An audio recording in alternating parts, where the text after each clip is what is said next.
Before we begin, ensure that you are completely alone. Listen closely to the rain. Every story has a beating heart. Some dark secrets simply refuse to stop. You're listening to Bloody Chapter, a chilling journey into the macabre. Silence bleeds into the dark night. The cold truth never truly sleeps. They say the rain never stops in Briar Hollow. That it falls just hard enough to keep the soil wet and the graves soft. It's not a big town, maybe 100 people left, and half of them pretend not to see the other half. But every night, around 12:03 am, something moves in the trees. No one talks about it. Not anymore.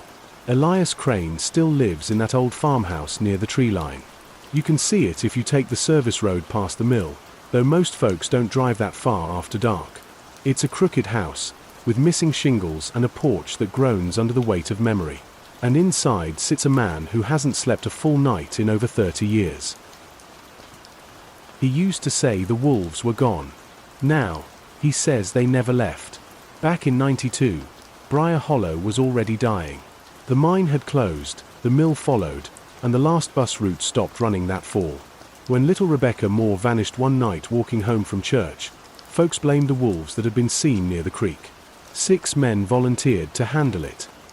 Elias Crane was one of them. The others were John Pritchard, the Moore brothers, Frank Heller, and a man everyone just called Red. They packed rifles, whiskey, and pride. The sheriff told them to wait till morning.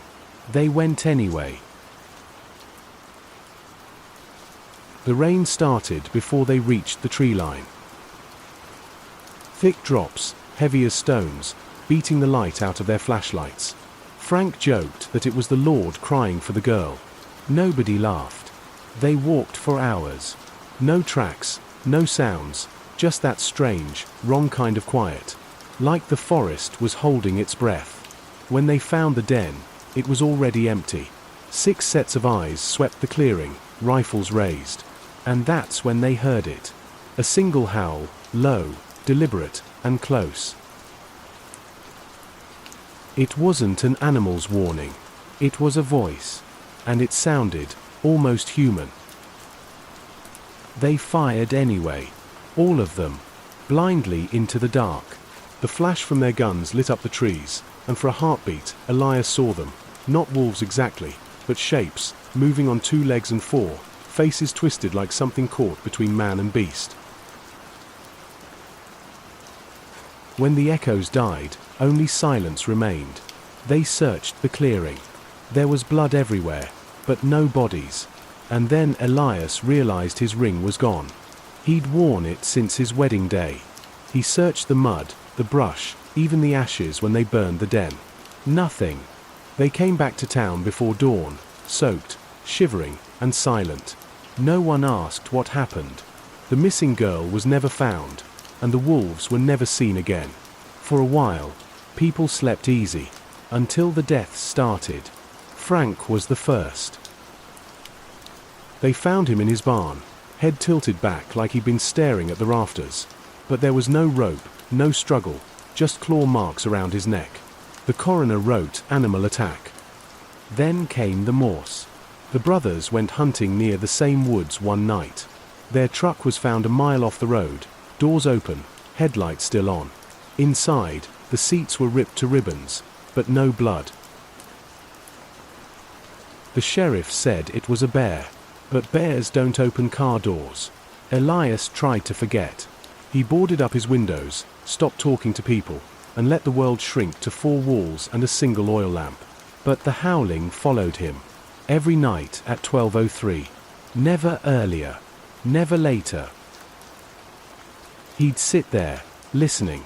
Sometimes he swore he heard voices in between the howls, names whispered through the rain. The names of the men who went into the woods that night. And then one winter, he heard another name. His own. He stopped going to church after that. Stopped answering the door. Stopped using mirrors. Because when he looked into the glass, he swore he saw eyes staring back. Eyes that weren't his. Last spring, a neighbor dropped off food. Said he saw a figure out by Elias's fence, tall, hunched. with something hanging from its mouth that glinted in the porch light. A wedding ring. Elias never denied it. He just asked the man to stop coming by. The strangest thing is, nobody ever sees the wolves. They just hear them.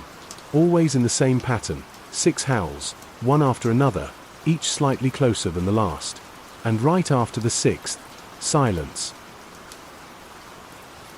That's when the lights flicker. And when the silence ends, something scratches at the door. Some nights it's gentle, almost polite. Other nights, it sounds like claws dragging down the wood. Elias started marking each scratch with a knife. By the end of the year, his door looked like it had grown bark again. One stormy night, he decided he'd had enough. He set up an old cassette recorder by the window, determined to catch the sound. What he got instead made him destroy the tape the next morning.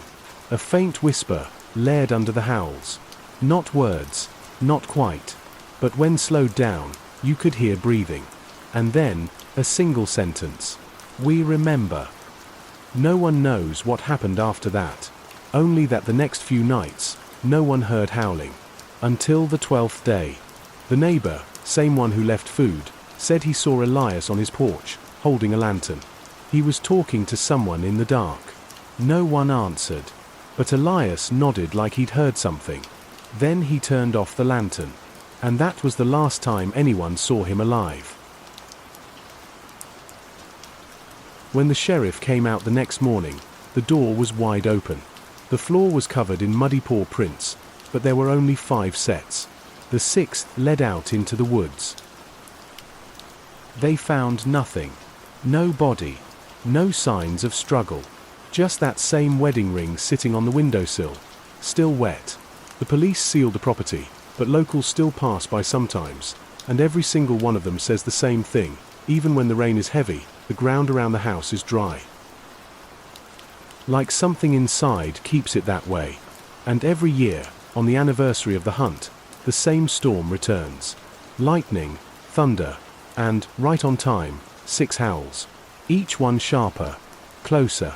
The sheriff's new deputy tried to record it once.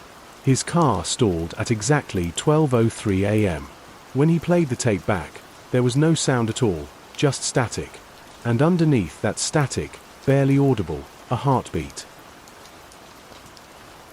So now, when the rain comes and the wind carries that old, broken cry through the hollow, people close their doors and pray. Because they know what happens next. The dogs in town start howling. The lights flicker. And for just a second, everyone feels eyes on them, from somewhere deep in the trees. They say it's the wolves. Others say it's guilt, wearing fur and teeth. But the old folks, the ones who still whisper about that night in '92, they say something different. They say the forest remembers. It forgives no one. And when midnight turns to 12:03, it starts the count again. So if you ever drive through Briar Hollow when it rains, and your radio cuts out right after midnight, keep going. Don't stop to listen. Don't roll your window down. Because some stories don't stay buried. They wait. And when the wolves come back, they come for the ones who think it was only a story.